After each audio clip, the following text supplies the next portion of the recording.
Hello दोस्तों, good morning. आपका अपने YouTube channel S be curious पर स्वागत है। तो हमने देखिए कल आप लोगों को पढ़ाया था जातीय मान और स्थानीय मान, face value and place value. Face value and place value का क्वेश्चन कभी कभार एग्जाम में आता है, लेकिन उससे संबंधित डिविजिबिलिटी का जो रूल है वो बहुत ही महत्वपूर्ण है। वो बहुत ही महत्वपूर्ण है क्योंकि आपके जितने भी विभाज्यता के नियम बने हैं वो जातीय मान और स्थानीय मान पर बने हैं, जो कि आज हम लोग पढ़ेंगे विभाज्यता का नियम। उसके पहले हम जो है कल आप लोगों को ये क्वेश्चन दिए थे और बोले थे इसका आंसर देने के लिए, और कमेंट में आंसर आए भी हैं। ठीक, देखिए इसका आंसर जो है क्या है और इसको सोचना कैसे था, ताकि हम इसको सिर्फ 4 से 5 सेकंड 6 सेकंड में इस क्वेश्चन को लगा सकें। देखिए दिया है, यदि किसी दो अंकों वाली संख्या और उसके परस्पर अंक पलटने से बनी संख्या का योग 110 है, तो वह संख्या ज्ञात कीजिए जिसके इकाई का अंक दहाई के अंक से 4 कम है। इकाई का अंक जो है दहाई के अंक से 4 कम है। तो यहाँ पर देखिए ये जो 110 दिया है वो क्या दिया है कि एक संख्या थी और उसके अंक को जो पलट दिया गया और उसको जो आपस में फिर जोड़ दिया गया तो 110 प्राप्त हुआ।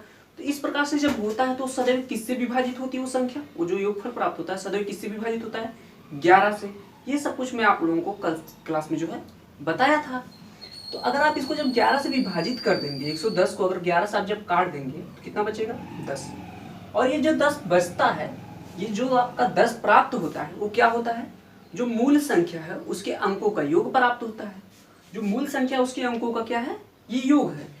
तो इसमें जो दिया है वो कह रहा है कि मूल संख्या बताइए, मतलब ये विकल्प में मूल संख्या ही दिया होगा क्योंकि मूल संख्या पूछ रहा है, तो संख्या बताइए।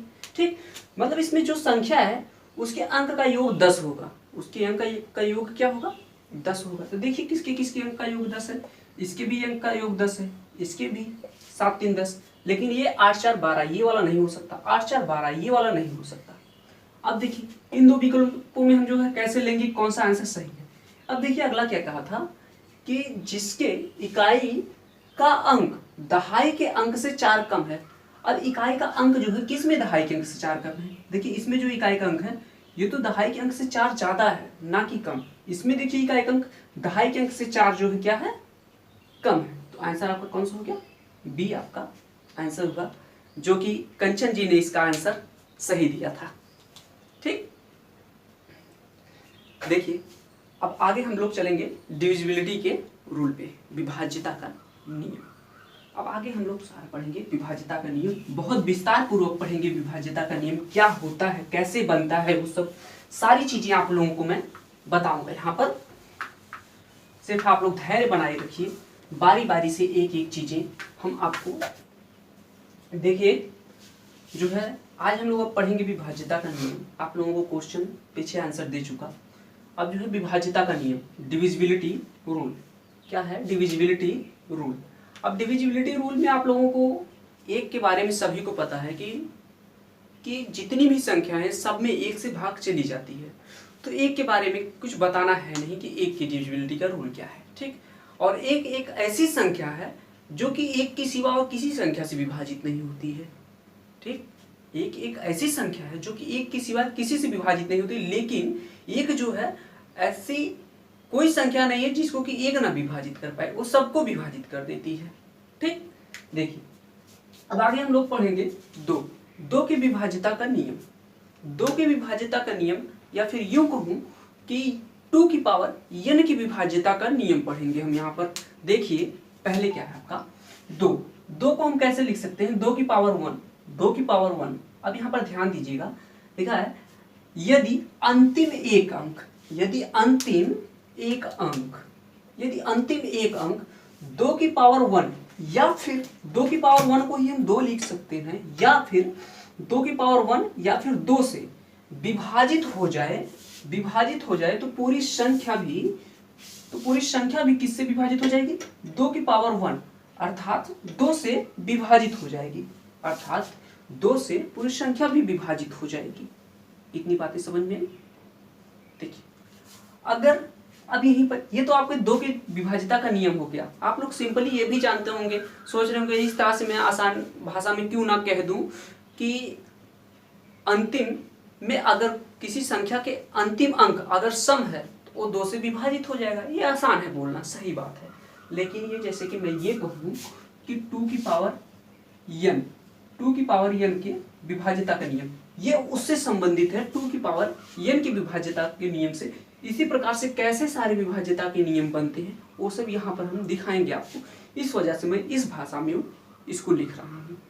ठीक, देखिए अगर मैं अब यहीं पर आपको ये कहूँ, अगर ये कह दूँ यहाँ पर, अब इसको हटा के मैं ये लिख दूँ 4 को हम क्या लिख सकते हैं, 2 की पावर 2 लिख सकते हैं। कोई दिक्कत यहाँ तक? नहीं दिक्कत ना।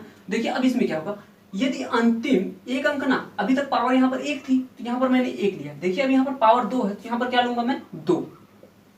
यदि अंतिम 2 अंक 2 की पावर 2 या फिर 2 की पावर 2 को हम क्या कह सकते हैं 4 से विभाजित हो जाए तो पूरी संख्या भी 2 की पावर 2 और 2 की पावर 2 को हम 4 कह सकते हैं, 4 से विभाजित हो जाएगी।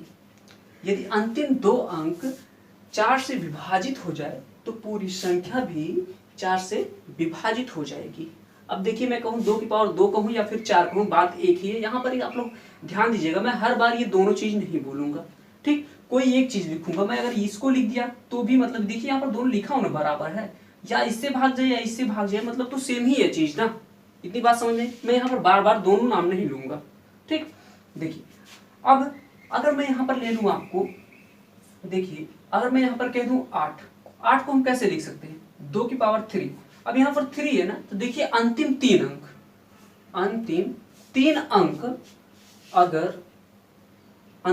अंक अगर 2 की पावर 3 से विभाजित हो जाए तो पूरी संख्या भी क्या हो जाएगी 2 की पावर 3 से विभाजित हो जाएगी।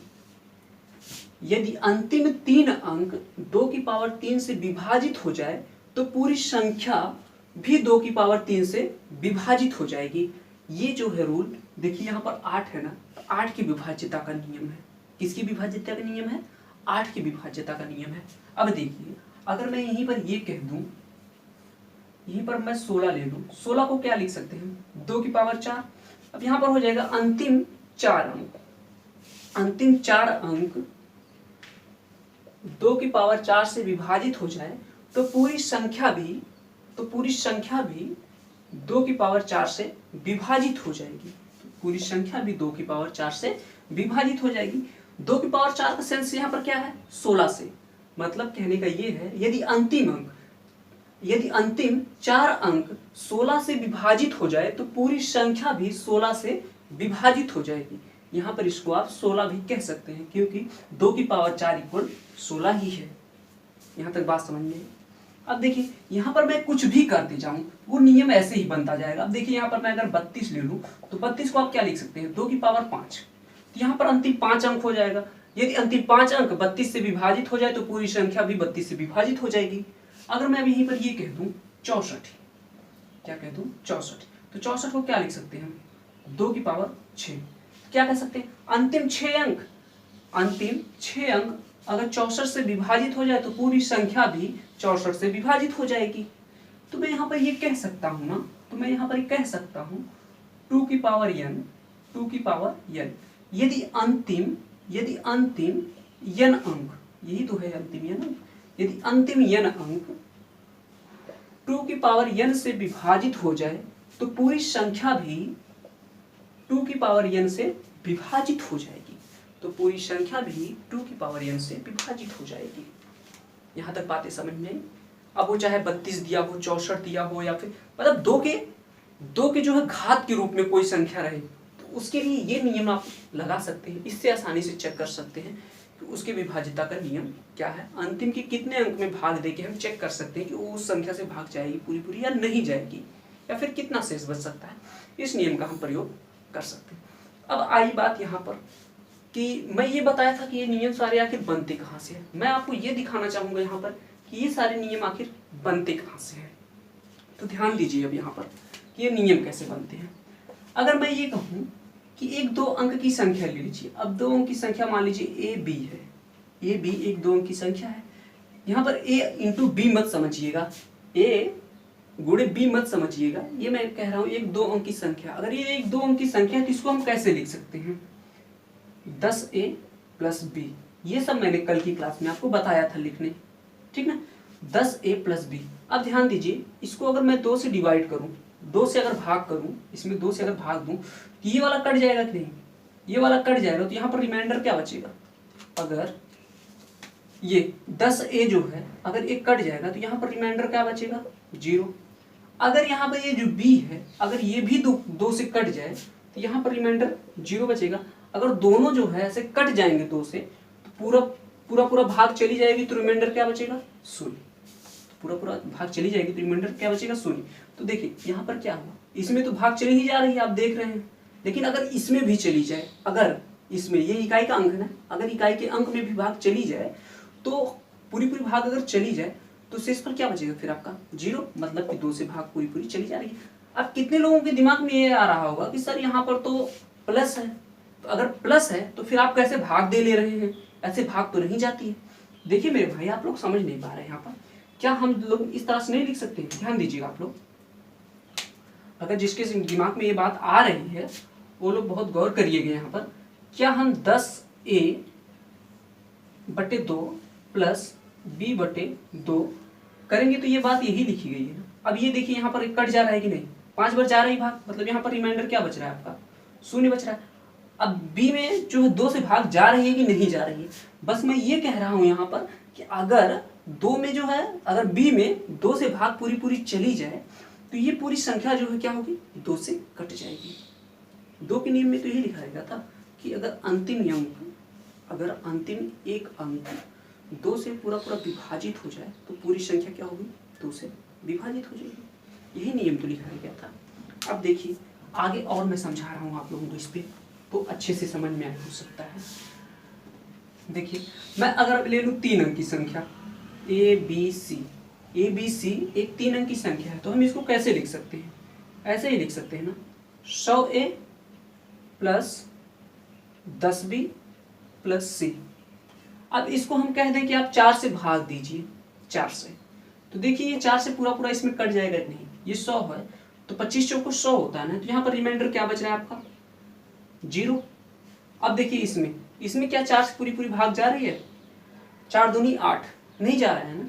और ये क्या है 10b प्लस c, ये क्या है आपका, ये देखिए अंतिम का 2 अंक है ना, ये b जो है दहाई का अंक और c इकाई का अंक है, ये अंतिम का 2 अंक है ना। अगर ये भी जो है 10b प्लस c अगर 4 से पूरा अगर विभाजित तो हो जाए तो ये पूरी संख्या जो है 4 से कट जाएगी, तो ये पूरी संख्या जो है क्या हो जाएगी, 4 से कट जाएगी।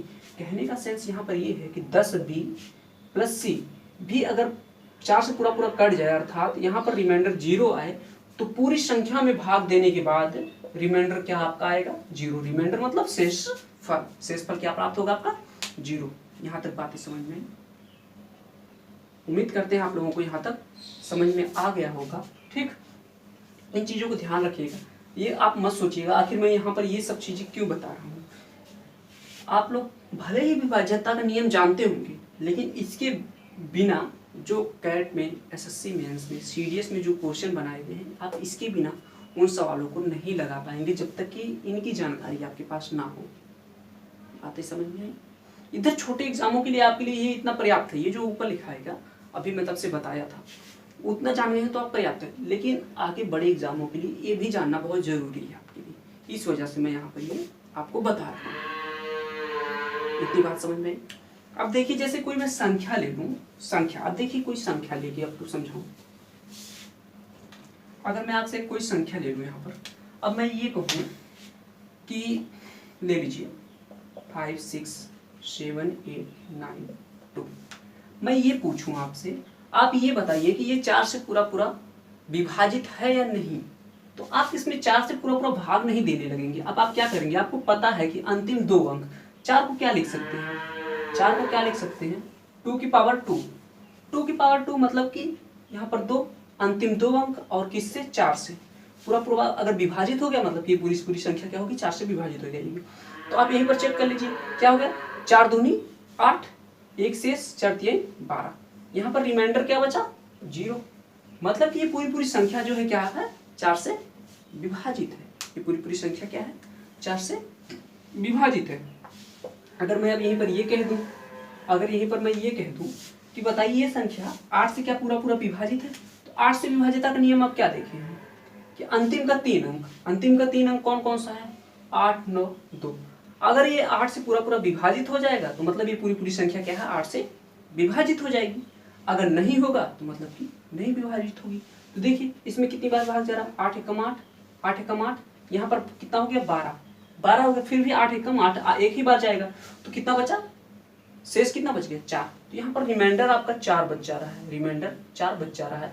मतलब कि जब आप इस संख्या में पूरी पूरा भाग देंगे 8 से ना, तो ये पूरी पूरी भाग नहीं जाएगी, बल्कि क्या होगा शेषफल 4 बच जाएगा। 4 जो है इसका शेषफल बच जाएगा, पूरी पूरी भाग इसमें नहीं जाएगी। यहाँ तक बातें क्लियर हो गई। देखिए यहाँ तक अगर बातें आपकी क्लियर हैं तो कुछ सवाल लेते हैं 8 से विभाजिता के नियम पे आधारित, ठीक, जो कि एग्जाम में आए हुए हैं। ऐसे क्वेश्चन आपको एग्जाम में देखने को मिले हैं। क्वेश्चन क्या है देखिएगा आप लोग,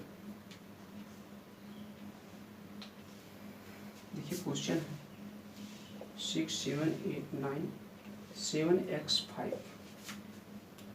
आपका ये क्वेश्चन है 6, 7, 8, 9, 7x5 में 8 से भाग देने पर, में 8 से भाग देने पर शेषफल 5 बचता है। में 8 से भाग देने पर शेषफल 5, शेषफल क्या होता है 5 प्राप्त होता है, तो x का मान, तो x का मान बताइए, तो x का मान बताइए। देखिए अगर ये एक संख्या है जो कि 8 से भाग देने पर शेषफल 5 प्राप्त होता है, तो यहाँ पर x का मान क्या होगा। तो सिंपली आप लोग 8 की विभाजिता का नियम जानते हैं। यहाँ से आप लोग सिर्फ अंतिम का 3 अंक लेंगे, 7x + 5। अब इसमें आप लोग 8 से भाग करेंगे, 8 से भाग देंगे तो x के स्थान पे कौन सी संख्या हो सकती है, कौन कौन से अंक हो सकते हैं। यही तो हो सकता है 0 से लेकर 9 तक, इनमें से कोई भी हो सकता है, इनमें से कोई भी हो सकता है। आप देखिए यहाँ पर 7 है, यहाँ पर 7 है, और यहाँ पर 5, और यहाँ पर x। मान लीजिए अगर यहाँ पर आप 0 लिखेंगे, यहाँ पर अगर 0 रखेंगे तो ये कितना हो जाएगा 70, कितना हो जाएगा 70। तो 8 से आप अगर भाग देंगे तो कितनी बार जाएगा 8 64, 64। तो यहाँ पर कितना बचा 6, तो ये कितना हो जाएगा 65। तो 65 फिर 8 64, तो शेष तो 1 बच रहा है। यहाँ पर अगर आप 2 रखेंगे, 1 रखेंगे तो भी नहीं होगा, अगर 2 रखेंगे तो कितना हो जाएगा 8, 9, 72। यहाँ पर अगर आप 2 लिए, अगर यहाँ पर आप 2 लेंगे तो ये कितना हो जाएगा 72। तो 9 बार आप ले जाएंगे, फिर क्या करेंगे 9 बार आप ले जा सकते हैं। जैसे कि मैं अगर ये कहूँ कि आप यहाँ पर 2 रख लीजिए, तो अगर आप अब इसमें 8 से भाग करेंगे तो कितनी बार जाएगा 9 बार, 8, 9, 72, 0। यहाँ पर आप बता लीजिए 5, 5 में भाग जाएगी 0 बार ले जाएगी, शेषफल आपका कितना आ जाएगा 5। शेषफल कितना आ गया 5। मतलब इस x का मान क्या हो सकता है 2 हो सकता है। लेकिन अब और चेक करिए, क्या कोई और भी मान हो सकता है, हो सकता है कोई और भी मान हो x का जो है 2 के अलावा और भी कोई मान हो। तो देखिए यहाँ पर आप 3 रखेंगे, आप अगर यहाँ पर 3 रखेंगे तो शेषफल 1 बचेगा, 15 हो जाएगा, 15 हो जाएगा। तो फिर भी आपका शेषफल फिर 5 नहीं बचेगा, नहीं बचेगा। जैसे थोड़ा फास्ट आप लोगों को देखना, अगर मान लीजिए यहाँ पर 4 रखेंगे, यहाँ पर 4 रखेंगे तो फिर शेषफल यहाँ पर 2 बच जाएगा, तो ये 25 हो जाएगा। तो 8 त्रिके 24 हो जाएगा, शेषफल फिर 1 बचेगा। यहाँ पर मान लीजिए आप 5 रखेंगे तो फिर यहाँ शेषफल आपका 3 बचेगा, तो फिर 8 चौको 32 हो जाएगा, फिर भी शेषफल आपका 3 बचेगा। अब मान लीजिए आप यहाँ पर 6 रख लीजिए, क्या रख लीजिए 6। देखिए अब 8 से अगर भाग किया आप, क्या हुआ 8, 9, 72, कितना बचा 4, 5। अब कितनी बार जाएगा 5 बार, 8 बचे 40, शेषफल कितना बच गया 5। मतलब इस x का मान क्या क्या हो सकता है, x का मान 2 हो सकता है, या फिर x का मान जो है आपका क्या हो सकता है 6 हो सकता है। इसका आंसर है तो x का मान क्या क्या हो सकता है। x के मान की संभावना है कि x का मान 2 भी हो सकता है या फिर 6 हो सकता है। यहाँ तक बात क्लियर है। तो हम आगे चलते हैं। देखिए आगे अब हम लेंगे, आप लोगों ने कौन कौन से संख्या की विभाज्यता का नियम सीख लिया। एक का जो है सभी को पता है, आपने 2 का सीखा, 4 का सीखा, फिर 8 का सीखा, फिर 16, 32, 64, 128, 256, ये 2 की पावर n का मतलब वो ही ना, आप उस 2 की पावर एक एक बढ़ाते जाइए, उसी सीरियल में जो आते जाएगा उसका मतलब आपने सीख लिया है। इतनी बात समझ में। अब हम लोग जो सीखेंगे आगे वो सीखेंगे 5 की पावर n वाला। क्या सीखेंगे? 5 की पावर n की विभाज्यता का नियम। 5 की पावर n की विभाज्यता का नियम मतलब यहाँ पर आपका, मेरे कहने का मतलब क्या है, यहाँ पर देखिए हम 5 को क्या लिख सकते हैं, 5 को क्या लिख सकते हैं, 5 की पावर 1 लिख सकते हैं। 5 की पावर हम क्या लिख सकते हैं, देखिए अगर मैं अब यहाँ पर ये कहूँ यदि अंतिम एक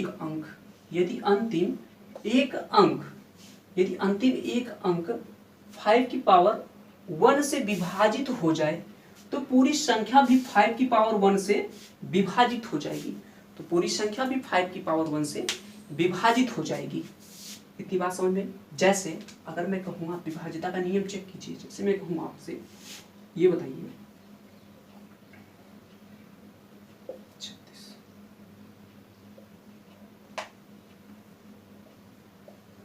अगर मैं ये पूछूं आपसे, ये बताइए कि 5 से विभाजित है कि नहीं है, नहीं, तो आप क्या करेंगे, अंतिम एक अंक को चेक करिए आप कि अगर इसमें 5 से भाग चली जा रही है तो ये पूरी 5 से विभाजित है, नहीं तो नहीं है।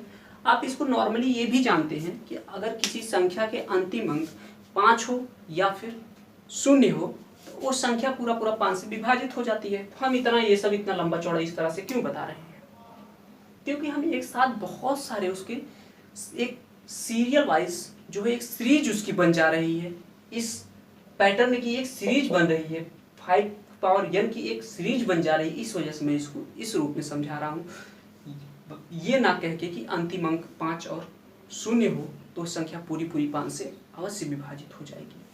ठीक, ये तो आप सभी लोग जानते हैं, आपको जानना इस प्रकार से है। देखिए यहाँ तक ये समझ में आ गया होगा। अब देखिए मैं कहूँ 25 की विभाज्यता का नियम। 25 की विभाज्यता का नियम मतलब क्या, आप 25 को क्या लिख सकते हैं, 5 की पावर 2 लिख सकते हैं। अब मैं कहूँ यदि अंतिम दो अंक पावर 2 है तो अंतिम 2 अंक लेते हैं, अंतिम 2 अंक 25 की पावर 2 से विभाजित हो जाए तो पूरी संख्या भी, यहाँ पर मैंने 25 की पावर 2 बोला क्या, सॉरी, 5 की पावर 2 से विभाजित हो जाए तो पूरी संख्या भी 5 की पावर 2 से विभाजित हो जाएगी। तो पूरी संख्या भी 5 की पावर 2 से विभाजित हो जाएगी। अब 5 की पावर 2 से विभाजित हो जाएगी कहने का सेंस क्या है कि 25 से पूरा विभाजित हो जाएगी। यदि किसी संख्या के अंतिम दो अंक 25 से पूरा विभाजित हो जाए तो वो पूरी संख्या भी 25 से क्या हो जाएगी, विभाजित हो जाएगी। पूरी संख्या 25 से पूरा विभाजित हो जाएगी। अब आप लोग यहाँ पर एक 25 की विभाज्यता का नियम ये भी जानते होंगे कि अगर अंतिम के 2 अंक 25 हो, 50 हो या फिर 75 हो या फिर 00 हो या फिर 00 हो तो वो पूरी संख्या 25, तो वो पूरी संख्या जो है 25 से क्या होती है, विभाजित हो जाती है। आप लोग यहाँ पर ये भी जानते हैं, अच्छी बात है, जानते रहिए और इसको भी जानते रहिए। यहाँ पर कोई दिक्कत है? कोई दिक्कत नहीं, आप दोनों जानिए ना, क्या दिक्कत है इसमें। चलिए आगे देखिए, अगर मैं अब यहीं पर ये कहूं कि 125 को क्या हम लिख सकते हैं, 5 की पावर 3। 5 की पावर 3 मतलब 125 ही होता है। तो यहाँ पर देखिए 3 है तो हम क्या कर सकते हैं, अंतिम के 3 अंक 5 की पावर 3 से विभाजित हो जाए तो पूरी संख्या भी 5 की पावर 3 से विभाजित हो जाएगी। तो पूरी संख्या भी क्या हो जाएगी, 5 की पावर 3 से विभाजित हो जाएगी। यहाँ तक बात समझ में आई। या फिर हम ये कह सकते हैं यदि अंतिम 3 अंक 125 से विभाजित हो जाए तो पूरी संख्या भी 125 से विभाजित हो जाएगी। मेरे भाई 5 की पावर 3 का मतलब क्या होता है? 125 ही होता है ना। हम 5 की पावर 3 का है या 125 का है, बात तो एक ही है ना। यहाँ पर सामने मैं लिख भी रखा हूँ कि ये दोनों आपस में बराबर है, इसी वजह से लिख रखा हूँ ताकि आप, मैं इनमें से कोई भी बोलूँ आपको कंफ्यूजन इधर ना हो। ठीक, अब देखिए आगे हम यहाँ पर और भी लिख सकते हैं। क्या लिख सकते हैं? लिख सकते हैं 625, और 625 को हम क्या लिख सकते हैं? 5 की पावर 4, 5 की पावर 4। अब मैं यहाँ पर ये कह सकता हूँ यदि अंतिम 4 अंक 5 की पावर 4 से विभाजित हो जाए तो पूरी संख्या भी 5 की पावर 4 से विभाजित हो जाएगी। पूरी संख्या भी क्या हो जाएगी? 5 की पावर 4 से विभाजित हो जाएगी। या फिर ये कहूँ यदि अंतिम 4 अंक 625 से विभाजित हो जाए तो पूरी संख्या भी 625 से विभाजित हो जाएगी। यहाँ तक किसी को कोई दिक्कत नहीं होगी आप लोगों को। आगे देखिए, अब मैं यहाँ पर क्या ये नहीं कह सकता, यहाँ पर क्या मैं ये नहीं कह सकता कि 5 की पावर n यदि अंतिम n अंक, भाई इसकी पावर n थी, जो यहाँ पर पावर थी वही पर मैं यहाँ लिखते जा रहा था, तो वही पर अब यहाँ पर n है तो मैं n लिख दूंगा। यदि अंतिम n अंक 5 की पावर n से विभाजित हो जाए तो पूरी संख्या भी क्या हो जाएगी? 5 की पावर n से विभाजित हो जाएगी। अब n यहाँ पर क्या है? कोई प्राकृतिक एक संख्या है, 1 हो सकती है, 2 हो सकती है, 3 हो सकती है, 4, 5, 6, कोई भी संख्या हो सकती है n पे, और उसको आप लोग सरल करके चेक कर लीजिएगा। ठीक, यहाँ तक बात क्लियर हुई। अब देखिए आप लोग, ये जो नियम आपका है ये कैसे आखिर बना है? ये जो नियम आपके 5 के विभाज्यता का नियम है, इसको आप लोग ध्यान दीजिएगा कैसे आया। देखिए अगर मैं ये कहूँ, आप यहाँ पर ले लीजिए एक 3 अंक की संख्या, 3 अंक की संख्या ले लीजिए आप ABC। अब 3 अंक की ये संख्या है, इसको अब ये मत कहिए कि A गुणे B गुणे C ऐसा कुछ लिखा गया, ये ऐसा नहीं है। A गुणे B गुणे C नहीं है, ये एक 3 अंक की संख्या मैं कह रहा हूँ मानने को ना, मान लीजिए ना आप, एक 3 अंक की संख्या है। और अगर ये 3 अंक की संख्या है तो मैंने कल की क्लास में बताया था इसको कैसे लिखा जाता है। कैसे लिखा जाएगा फिर ध्यान दीजिएगा, इसको हम लिखेंगे 100A plus 10B plus C। अगर मैं ये कहूँ कि इस 3 अंक की संख्या, ये 3 अंक की संख्या है, इसमें अगर 5 से भाग दिया जाए, शेषफल 0 बचेगा तो कैसे क्या होगा? देखिए ये देखिए 5 से पूरी कट जाएगा क्योंकि 100 है, पूरा कट जाएगा। ये 10 भी यहाँ पूरा कट जाएगा, मतलब कि ये दोनों जो है 5 से तो कट गए। यहाँ पर अगर ये 5 से कट जाएंगे तो यहाँ पर रिमाइंडर क्या बचेगा? रिमाइंडर मतलब शेषफल, यहाँ पर 0 बचेगा। अगर इसमें भी 5 से अगर भाग चली जाए तो मतलब ये संख्या जो है पूरी क्या हो जाएगी? 5 से कट जाएगी। अगर इस C में, C मतलब क्या है? यहाँ पर इकाई का अंक है ना, इकाई के अंक में अगर 5 से पूरी भाग चली जाए तो मतलब ये संख्या क्या हो जाएगी? 5 से पूरी कट जाएगी कि नहीं? 5 से पूरी कट जाएगी ना। वही सब कुछ तो मैं आगे दिखाते आ रहा था। ये देखिए यहाँ पर प्रूफ है उसका कैसे हुआ। देखिए अगर मैं अभी यहाँ पर ये कहूँ, अब देखिए अगर जो लोग ये कंफ्यूज हो रहे हैं भाई यहाँ पर प्लस है तो कैसे आप ऐसे भाग दे रहे हैं, तो एक बार मैं फिर आपको बता रहा हूँ इसको सरल करके और तोड़ के इसको कि हाँ कैसे किया जाता है। देखिए मैं ये कर रहा हूँ 100 है, 100A अपान 5, इसको इस तरह लिख सकता हूँ। क्या मैं इसको ये कर सकता हूँ 10B अपान 5, इसको मैं इस तरह कर सकता हूँ। अब देखिए सब में जो हर जो है 5 है, अगर मैं इसको जोड़ूंगा तो ये तो यही हो जाएगा 100A plus 10B plus C अपान 5/5, यही तो हो जाएगा। अब देखिए यहाँ पर ये कट नहीं जा रहा है 5 से, ये भी कट जा रहा है। अब बस यही बचाना कि अगर ये C कट जाए 5 से, अगर C कोई ऐसा अंक हो जो कि 5 से कट जाए तो पूरी संख्या क्या हो जाएगी? 5 से विभाजित हो जाएगी, यही तो होगा। अब देखिए अगर मैं यहीं पर ये कहूँ, कि ये 25 से कब विभाजित होगी? मान लीजिए ABCD, एक ये 4 अंक की संख्या है, ये 25 से कब विभाजित हो जाएगी? देखिए कब होगी। अब इसको हम कैसे लिख सकते हैं? ये 1000 के स्थान पे हो गया, देखिए इकाई, दहाई, सैकड़ा, हजार के स्थान पे हो गया। हम इसको लिखेंगे 1000A plus 100B plus 10C plus D। अब ध्यान दीजिए, अब 25 से विभाज्यता का नियम हम लोग देख रहे हैं ना।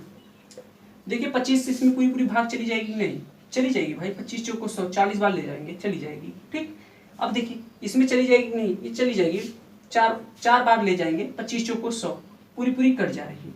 लेकिन इस 10 में नहीं जा रहा है, डी में नहीं जा रहा है। मतलब क्या होगा, अगर अंतिम की ये दो अंक, अंतिम के जो दो अंक है सी और डी, अगर ये 25 से कट जाए, तो अगर ये भी 25 से पूरा पूरा कट जाए, तो मतलब ये जो संख्या है वो 25 से पूरी पूरी विभाजित हो जाएगी। क्या हो जाएगी, 25 से पूरी पूरी विभाजित हो जाएगी। तो मतलब यहाँ पर यही होगा कि 10C प्लस डी, अगर इसको 25 से भाग दिया जाए और रिमाइंडर 0 बचे, तो पूरी संख्या को 25 से भाग देने पर रिमाइंडर क्या बचेगा, 0। शेष पर क्या बचेगा, 0। मतलब ये पूरी संख्या फिर 25 से पूरी पूरी विभाजित हो जाएगी।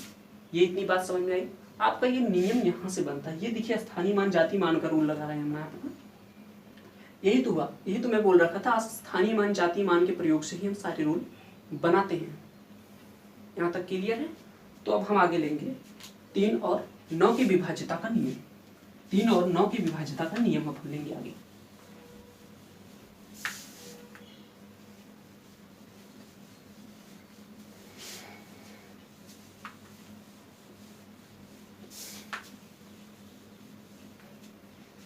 देखिए 3 और 9 की विभाज्यता का नियम क्या है, हम लेंगे अब 3, 9।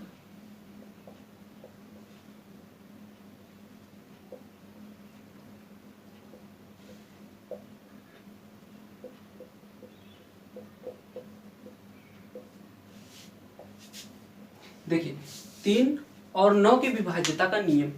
देखिए आप सभी लोगों को ये तो पता होगा, आप में से अधिकतर लोगों को ये पता होगा कि किसी संख्या के अंकों का योग अगर 3 से विभाजित हो जाएगा तो वो पूरी पूरी संख्या जो है 3 से विभाजित हो जाएगी।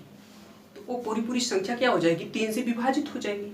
और 9 के लिए भी आप लोगों को ये रूल पता होगा कि यदि किसी संख्या के अंकों का योग 9 से विभाजित हो जाए तो वह संख्या पूरी पूरी 9 से विभाजित हो जाएगी। इतना तो आप सभी लोगों को पता है। लेकिन ऐसा क्यों होता है, अब जो मैंने ये बात बोली है अभी जस्ट कि किसी संख्या के अंकों का योग अगर 3 से विभाजित हो जाए तो पूरी पूरी संख्या क्या होती है, 3 से विभाजित हो जाती है। और 9 के लिए है सेम उसी प्रकार से, यदि किसी संख्या के अंकों का योग 9 से विभाजित हो जाए तो पूरी पूरी संख्या 9 से विभाजित हो जाएगी। अब जिन लोगों को ये बात नहीं पता रही हो वो लोग लिख लेंगे वीडियो को रोक रोक के। ठीक, देखिए अब ये मैं बताऊं तो आपको देखिए ये आखिर मिलता कैसे है, ये जो है आखिर रूल बना कहाँ से। आप लोग सभी लोग ये तो रट लेते हो ऐसे ही, क्या ऐसा रूल है, लेकिन ये रूल आप कहाँ से प्राप्त किया गया। मैं तो कोई रटने वाली चीज़ तो है नहीं कि हाँ ऐसे रट लिया जाए, बस उसको जानना भी जरूरी कहाँ से बनता है। क्यों, क्योंकि मैथ कभी भी उसकी गहराई में जाके क्वेश्चन उठा सकता है। जैसे कि बड़े एग्जामों में वो उठाता है, जैसे कैट वगैरह में वो यहाँ से क्वेश्चन नहीं उठाता ऊपर से कि 3 की डिविजिबिलिटी का रूल बताओ, ऐसा कुछ नहीं है। वो कहाँ से क्वेश्चन उठाता है मैं आप लोगों को आगे बताऊँगा, थोड़ा धैर्य रखिएगा। ये जो मैं सारी आप लोगों को विस्तार से बता रहा हूँ ये फजूल का नहीं बता रहा हूँ, उसका बहुत काम है आगे, इसलिए बता रहा हूँ। ठीक, देखिए अब मैं अगर यहाँ पर ये कहूँ, यहाँ पर अगर मैं ये कहूँ कि एक 3 अंक की संख्या है ABC, एक 3 अंक की संख्या है, तो आप ये बताइए कि ये 3 से विभाजित कब होगा। ये बताइए कि आप 3 से विभाजित कब होगा। देखिए आप इसको क्या लिख सकते हैं, 100A plus 10B plus C, यही लिख सकते हैं ना, यही लिख सकते हैं, कोई दिक्कत। अगर मैं कहूँ इसको 3 से काटने के लिए आप क्या करेंगे। देखिए अगर ये संख्या 100 ये ना हो कि कितना होता तो ये 3 से पूरी पूरी कट जाती। बस इसको ध्यान दीजिएगा, इसको 100A को कितना होता तो ये पूरी पूरी कट जाती। मतलब इसमें अगर देखिए आप लोग, ये अगर 99 होता तो 3 से पूरी पूरी भाग चली जाती नहीं। तो हम क्या इसको लिख सकते हैं 99A लिख सकते हैं, कोई दिक्कत। ये 100A था, एक A बचा है हमारा, एक A आप इधर ले लीजिए, रख लीजिए, अभी बता रहे हैं। अब ये 10B में अब 3 से भाग नहीं जा रही है, तो क्या इसको हम लिख सकते हैं 9b, 9b लिख सकते हैं। अब b को आप यार इधर जो है कर लीजिए, देखिए ये 10b था, ये 9b और एक b इधर, भाई बात तो वही है ना। और आपका इधर बचा क्या है, c। अब ध्यान दीजिए, अब ध्यान दीजिए आप लोग यहाँ पर, ये देखिए 3 से कट जाएगा कि नहीं, ये 3 से कट जाएगा, इसमें से 3 कॉमन लीजिए, ये कट जाएगा 3 से। अब देखिए ये बचा a प्लस बी प्लस सी। तो आप लोग यही रूल सीखे थे कि अगर अंकों का योग, ये देखिए a b c ये अंक ही तो हैं, देखिए a प्लस बी प्लस सी, अगर ये अंक का जो योग आया, अगर ये 3 से कट जाए, अगर ये 3 से कट जाए, मतलब कि पूरी पूरी संख्या जो है क्या हो जाएगी, 3 से कट जाएगी। ये पूरी पूरी संख्या क्या हो जाएगी, 3 से कट जाएगी। भाई यही संख्या तो थी, हम स्थानीय मान जो पढ़े हैं, स्थानीय मान के हिसाब से इसको विस्तार करके लिखे हैं। फिर लिखने के बाद हम 3 से उसको भाग देना शुरू किए, तो देखिए कि लास्ट में a प्लस बी प्लस सी बच रहा है। अगर यही 3 से कट जाएगा तो मतलब पूरी पूरी संख्या क्या हो जाएगी, 3 से कट जाएगी। मतलब अगर इसको, ये तो कट ही जा रहा है, यहाँ पर रिमाइंडर 0 आपका आ ही जा रहा है, यहाँ पर भी अगर रिमाइंडर 0 आ जाए तो पूरी पूरी संख्या में रिमाइंडर क्या आ जाएगा आपका, 0 आ जाएगा। इतनी बात समझ में। देखिए यहाँ से बनता है वो रूल, देखिए यही तो किए हैं हम, अंकों का योग a प्लस बी प्लस सी, यही तो किए हैं मेरे भाई। इतनी बात समझ में नहीं, इतनी बात आप लोगों को शायद अच्छे से समझ में आ गई होगी। अब देखिए आप लोग 9 से विभाज्यता का नियम, ध्यान दीजिएगा आप लोग, क्या है अब 9 से विभाज्यता का नियम। यही मान लीजिए आप संख्या है, ठीक, यही ले लीजिए, या फिर एक और बढ़ा लीजिए, आप एक अंक और बड़ा कर लीजिए। चलिए कर लेते हैं, क्या करना है, a b c d, a एक 4 अंक की संख्या है। अगर 9 से अगर डिविजिबिलिटी का रूल देखना है तो कैसे होगा, देखिए ध्यान दीजिएगा, ये 1000 के स्थान पे हम क्या लिखेंगे, 1000 a plus 100 b plus 10 c plus d। अब ध्यान दीजिए, अगर 9 से इसको डिवाइड करना है तो हम इसको क्या कर सकते हैं, ये 1000 को हम, 1000 को क्या 999 लिख सकते हैं, तो लिख लीजिए 999 a। इसमें देखिए एक जो है, एक a जो है कम किए हैं, तो एक a जो है इधर आप रख लीजिए, एक a जो है इधर रख लीजिए। ये कितना है, 100b, 100b में 9 से तो भाग नहीं जाएगी, अगर ये 99 होता तो चला जाता, मतलब इसको 99b कर लीजिए आप, 99b, और एक b जो है आप इधर लिख लीजिए, लिख लीजिए, कोई दिक्कत नहीं, दिक्कत। देखिए ये 10c है, 10c में तो 9 से भाग जाएगा नहीं, तो आप इसको क्या कर सकते हैं, 9c कर सकते हैं, कर लीजिए। अब एक c जो है आप इधर लिख लीजिए, और इधर एक d है, d भी इधर लिख लीजिए। अब ध्यान दीजिए, देखिए इसमें भी 9 से भाग चली जाएगी, इसमें भी चली जाएगी, इसमें भी चली जाएगी। अब अगर इन तीनों में देखिए, अब अगर a plus B plus C plus D में भी अगर 9 से पूरी पूरी भाग चली जाए, देखिए यहाँ पर रिमाइंडर आपका 0 तो बच ही रहा है, ये तो दिख ही रहा है कि इसको ये भी 9 से कट जाएगा, ये भी 9 से कट जाएगा, ये भी 9 से कट जाएगा, या फिर 9 यहाँ से कॉमन ले लीजिए, एक बार में ही देख रहे हैं कि इसका जो है 9 एक फैक्टर है जिसकी वजह से 9 से कट जा रहा है।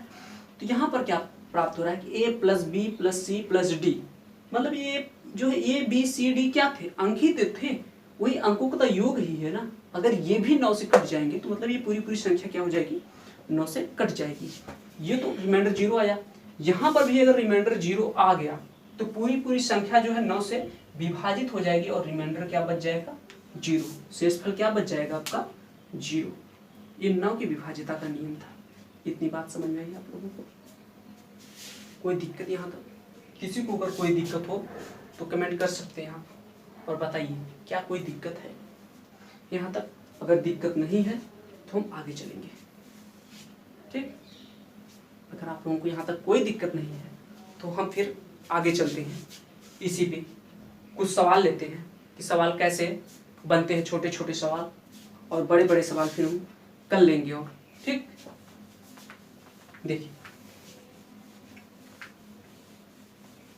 जैसे मैं कोई भी संख्या ले लूँ, एक बड़ी सी, बस एग्जाम्पल लेते हैं, ठीक, एग्जाम्पल आपके लिए लेते हैं। देखिएगा एग्जाम्पल है कि आप ये बताइए, एक संख्या हम ले रहे हैं 6 7 8 9 5 2 3 4 7, ये बताइए ये संख्या क्या 9 से पूरी पूरी विभाजित है, ये संख्या 9 से विभाजित है, या फिर मैं ये कहूँ कि आप इसमें 9 से भाग दीजिए और बताइए कि शेषफल क्या बचेगा। इसमें 9 से भाग दीजिए और बताइए कि शेषफल क्या बचेगा। तो चेक कर लीजिए आप लोग हम लोग क्या जानते थे, अगर इनके अंकों का योग 9 से विभाजित हो जाएगा तो पूरी पूरी संख्या 9 से विभाजित हो जाएगी, यही तो जानते थे। तो चेक कर लेंगे। देखिए अब हम इसको जो है यहाँ पर ऐसा नहीं करेंगे कि 6 7 13 13 8 21 ऐसे जोड़ना नहीं शुरू करेंगे। हम यहाँ पर देखेंगे किन किन का योग जो है 9 हो जा रहा है। अगर 9 हो जा रहा है तो उनको हम काटते चलेंगे। अगर किसी का योग 9 पूरा हो जा रहा है तो उसको काट देंगे। जैसे ये 9 है तो इसको हम काट दिए, नहीं इसको जोड़ेंगे। अब देखिए यहाँ पर 5 और 4, 5 4 कितना हो जाएगा 9 हो गया, इसको काट दिए हम। देखिए यहाँ पर 6 और 3 9 हो गया, इसको काट दिए हम। यहाँ पर 7 और 2 9 हो गया, इसको काट दिए हम। यहाँ पर देखिए क्या किसी का योग जो है 9 हो रहा है। देखिए 6 7 13 हो रहा है और 13 8 21 हो रहा है। अब 21 में आप जो है 9 से भाग करिए। 21 में अगर 9 से भाग करेंगे तो आपका कितना बच जाएगा, 2 बच जाएगा। 2 दूनी 18। शेषफल आपका कितना बच गया, 3। शेषफल क्या होगा, 3। मतलब कि अगर आप जब इस संख्या में भाग देंगे 9 से तो ये संख्या जो है 9 से पूरी पूरी विभाजित नहीं हो रही है और शेषफल आपका क्या बच जा रहा है, 3। ये बात समझ में आई, यहाँ तक क्लियर है। अगर अब मैं यहीं ये कह दूं, अगर मैं यहीं पर एक और संख्या लूँ, अब देखिए ये कहें हम, देखिए 6 3 9 7 5 x और यहाँ पर ले लीजिए आप 4। ठीक, अगर मैं ये कहूँ कि ये एक संख्या है जो कि 9 से पूरी पूरी विभाजित है, 9 से पूरी पूरी विभाजित है, तो यक्ष का मान क्या संभव है, तो यक्ष का मान क्या संभव है। तो कितने लोग आप लोगों हैं बता देंगे कि इसमें यक्ष का न्यूनतम मान कौन सा संभव है। मैं क्या बोल रहा हूँ, न्यूनतम मान कौन सा संभव है। ध्यान दीजिएगा, इसमें न्यूनतम मान कौन सा संभव होगा। देखिए अगर हम 9 के डिविजिबिलिटी का रूल जान रहे हैं तो 9 से इसको भाग देंगे। जब 9 से भाग देंगे हम पहले इसका अंकों का योग करेंगे, अंकों का योग देख रहे हैं और अंकों का योग करने का भी नियम बताएं कि अगर 9 पूरा हो जा रहा है तो 9 पहले काट दीजिए। देखिए ये 6 3 9 पूरा हो गया, ये देखिए 5 और 4 9 पूरा हो गया, बचा क्या 7 प्लस यक्ष। अगर 7 प्लस यक्ष में 9 से अगर भाग चली जाए तो मतलब ये पूरी पूरी संख्या जो क्या हो जाएगी 9 से कट जाएगी। मतलब यक्ष की जगह पे अगर हम न्यूनतम मान बोले हैं तो न्यूनतम अगर यहाँ पर हम क्या रख दें 2, अगर 2 रख दें ये पूरी पूरी संख्या कट जाएगी कि नहीं, 7 और 2 क्या हो जाएगी 9 हो जाएगी। अब इनका योग जब 9 हो गया तो 9 से कट जाएगी, तो मतलब फिर यहाँ पर यक्ष का मान क्या हो गया, यक्ष का मान 2 हो गया। हम 2 ले लेंगे, ये संख्या क्या हो जाएगी 9 से पूरी पूरी विभाजित हो जाएगी। इस प्रकार से आपके एग्जाम में क्वेश्चन आ चुके हैं इस प्रकार से। ठीक, अंक चेंज है, ठीक, लेकिन सवाल सेम ऐसे ही आए हैं। बहुत सारे आए हैं, एक दो नहीं बहुत सारे आए हैं। कोई भी आप एग्जाम उठाइए, किसी भी एग्जाम का प्रीवियस ईयर क्वेश्चन उठाइए, उनमें देखिएगा 9 के 3 का डिविजिबिलिटी का रूल एकदम भरमार है, बहुत सारा पूछा गया है इस प्रकार से। 9 3 के 9 के 11 के सबसे ज्यादा 11 के विभाज्यता के नियम आपके पूछे गए हैं इस प्रकार से। ठीक, तो चलिए अब हम आगे लेते हैं आगे लेते हैं 11 से विभाज्यता का नियम।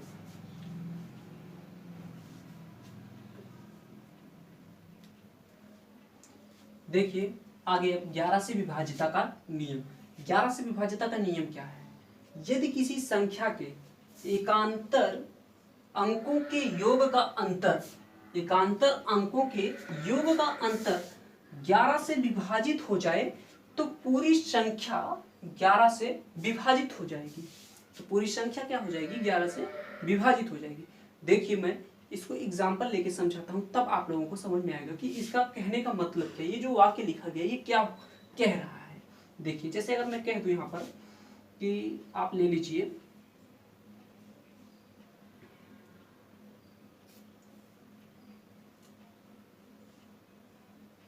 देखिए अगर मैं ये कह दूं कि आप यहाँ पर ये बताइए कि ये 11 से विभाजित है कि नहीं है, तो आप देखिए इसमें क्या करेंगे, पहले एकांतर अंक ले लीजिए, ये आपके एकांतर अंक हो गए और यहाँ पर क्या हो गया, ये यहाँ पर 3 और 5 क्या हो गया 8, 8 और 5 कितना हो गया 13, यहाँ पर 3 और 0 क्या हो गया 3, इनका अंतर कितना है 10। ये क्या 11 से विभाजित है, नहीं है। जब ये 11 से विभाजित नहीं है तो मतलब ये पूरी पूरी संख्या क्या है, 11 से विभाजित नहीं है। ये हुआ इसके एकांतर अंक। जैसे एक अंक लिए, फिर एक छोड़ दिए तो दूसरा अंक लिए, फिर एक छोड़िए दूसरा लीजिए, इनका योग कीजिए, फिर जो इसी प्रकार से इसका, और उनका फिर अंतर निकालिए, और जो अंतर है वो अगर 11 से विभाजित हो गया तो मतलब ये पूरी संख्या जो है क्या हो जाएगी, 11 से विभाजित होगी, नहीं तो फिर ये संख्या 11 से विभाजित नहीं होगी। जैसे कि ये आपका है 33,505, ये जो संख्या है ये 11 से विभाजित नहीं है। बात समझ में आई? देखिए मैं आपसे क्या कहना चाह रहा हूँ, जैसे कि ये आप एक संख्या मान लीजिए, जैसे कि ये एक संख्या है ABCDE, एक ये 5 अंक की संख्या है, तो इसके एकांतर अंक ले लीजिए। इसके एकांतर अंक क्या हुए आपका, ये हुए A + C + E। अब इस इधर क्या हो गए B + D minus B + D, ये हुए -B + D। अगर इनका ये जो अंतर आया, ये एकांतर अंकों का योग, ये एकांतर अंकों का योग है, ये भी एकांतर अंकों का योग है। एकांतर अंकों का योग के अंतर अगर 11 से विभाजित हो गए तो वो पूरी पूरी संख्या क्या हो जाएगी, 11 से विभाजित होगी, अन्यथा ये संख्या 11 से विभाजित नहीं होगी। इतनी बात क्लियर हुई? इतनी बात आप लोगों को क्लियर हो गई होगी। देखिए अब ये मैं आप लोगों को दिखाता हूँ कि आखिर ये 11 का जो है डिविजिबिलिटी का ये रूल है आखिर बना कैसे है, आखिर ये कैसे पता चला कि ऐसे ये किया जाए तो पता चल जाएगा कि वो 11 से विभाजित है या नहीं है। तो ये जो रूल बना ना, ये भी स्थानीय मान के द्वारा बनाया गया। स्थानीय मान के द्वारा ये आपकी 11 की विभाजिता का नियम बनाया गया है। देखिए कैसे बनाया गया है।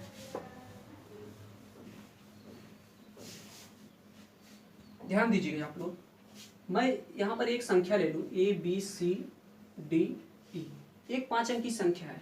तो इसको बताइए, अगर जब हम कल आपको बताए थे कि इस संख्या को कैसे लिखा जाता है, स्थानीय मान में जब लिखा जाता है तो कैसे लिखा जाता है। देखिए ये 1000 के पद, इकाई, दहाई, सैकड़ा, हजार, 10,000, ये जो है क्या है 10,000 के पद पे है ना, तो हम उसको 10,000 लिखेंगे।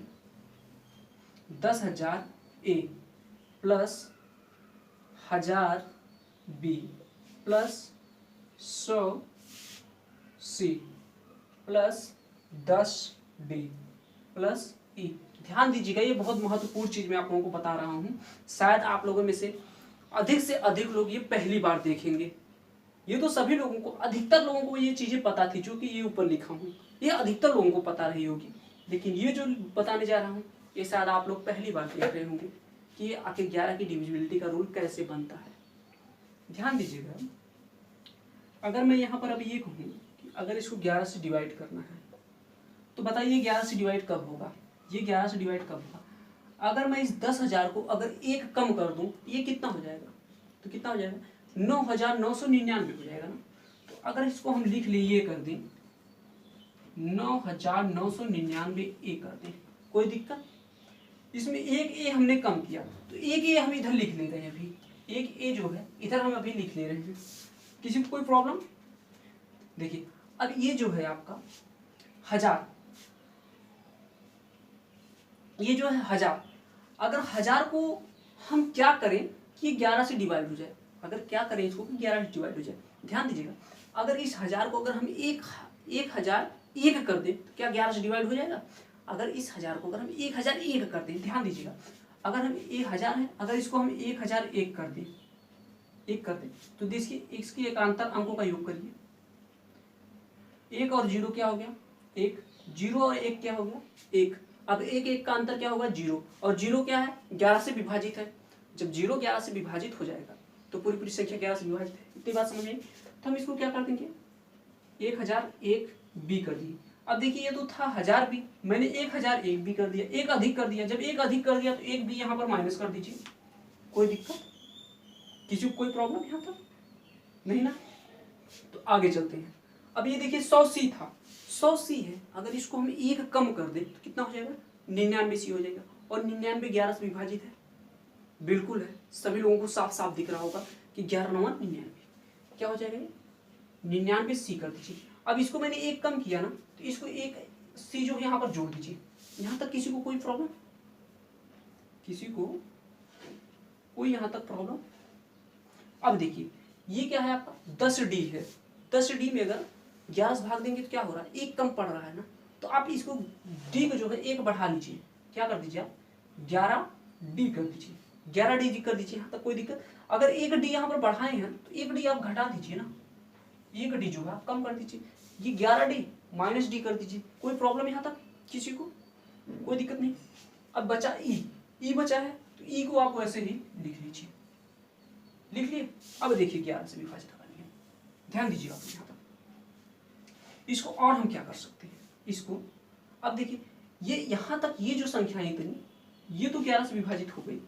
ये जो आपकी संख्या यहाँ से है 9999 ये भी 11 से कट रहा है, 1001 जो है ये भी 11 से कट रहा है, 99 भी 11 से कट रहा है और 11 डी भी 11 से कट रहा है। यहाँ तक मतलब अगर इसमें हम 11 से भाग देंगे तो रिमाइंडर क्या आ जाएगा, 0 आ जाएगा। कोई प्रॉब्लम किसी को, यहाँ तक कोई किसी को प्रॉब्लम। अब ध्यान दीजिएगा यहाँ पर, इसको हम क्या लिख सकते हैं, प्लस प्लस को एक साथ लिखिए, ए प्लस सी प्लस ई, इसको एक साथ लिखिए। जब इसको एक साथ आप लिखेंगे, ठीक, इसको ये इतनी चीजें समझ में आ गई होंगी। मैं इसको दोबारा क्या लिखूं, ठीक, टाइम लगेगा। देखिए आप लोग यहाँ पर देखिए ए प्लस सी प्लस ई एक साथ हो गया। अब यहाँ पर ये क्या हो गया, माइनस बी माइनस डी। अगर यहाँ से आप माइनस कॉमन ले लेंगे, यहाँ से माइनस अगर कॉमन लेंगे, बी और डी में से माइनस कॉमन लेंगे तो ये क्या हो जाएगा, ये प्लस हो जाएगा, ये कोष्टक लग गया। अब ये कोष्टक अगर खोलेंगे तो आप माइनस बी फिर माइनस डी हो जाएगा, नहीं कोई प्रॉब्लम यहाँ तक नहीं। तो देखिए ये क्या आपका प्राप्त हुआ, ये हुआ ना ए प्लस सी प्लस ई, ए plus C plus E minus B plus D. ये एकांतर अंकों का देखिए योग है, ये एकांतर अंकों क्या हो गया, योग। मैं इसको यहाँ पर लिख के दिखा ही रहा हूँ आपको, ठीक। 1001 B plus 99 C plus 11 B plus, देखिए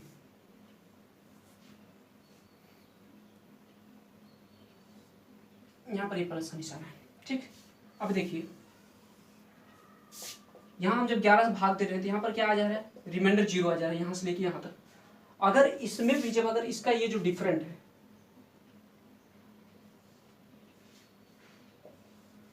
ये जो हम लिए हैं, अगर ये इतनी संख्या भी पूरी अगर 11 से डिवाइड हो जाए, मतलब ये पूरी पूरी संख्या जो है क्या हो जाएगी, 11 से विभाजित हो जाएगी ना, 11 से विभाजित हो गई।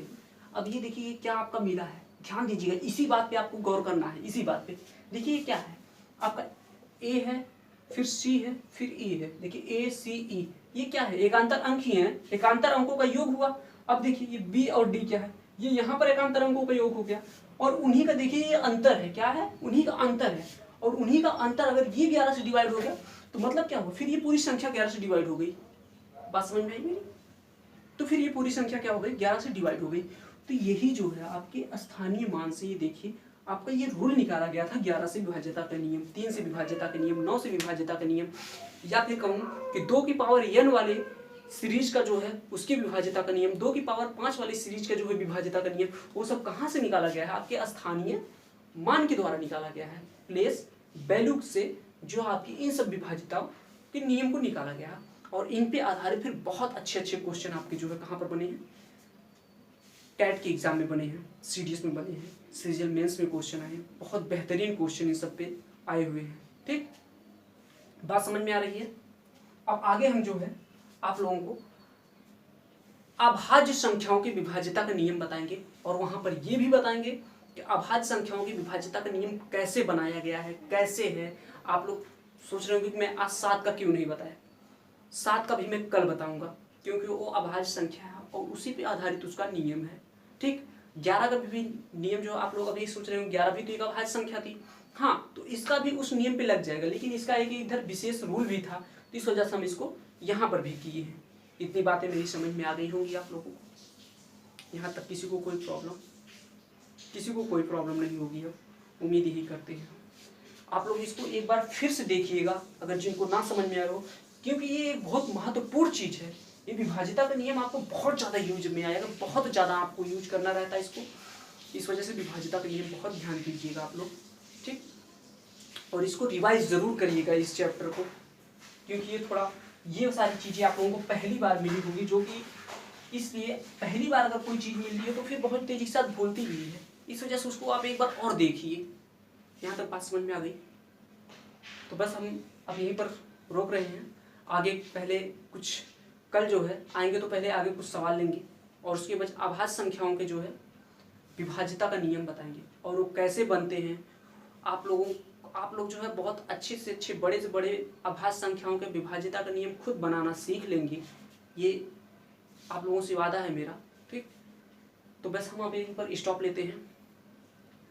आप लोग प्लीज़ इसको सब्सक्राइब करना ना भूलिएगा, शेयर भी कर दीजिएगा और अच्छा लगे तो लाइक भी करिएगा। जय हिंद।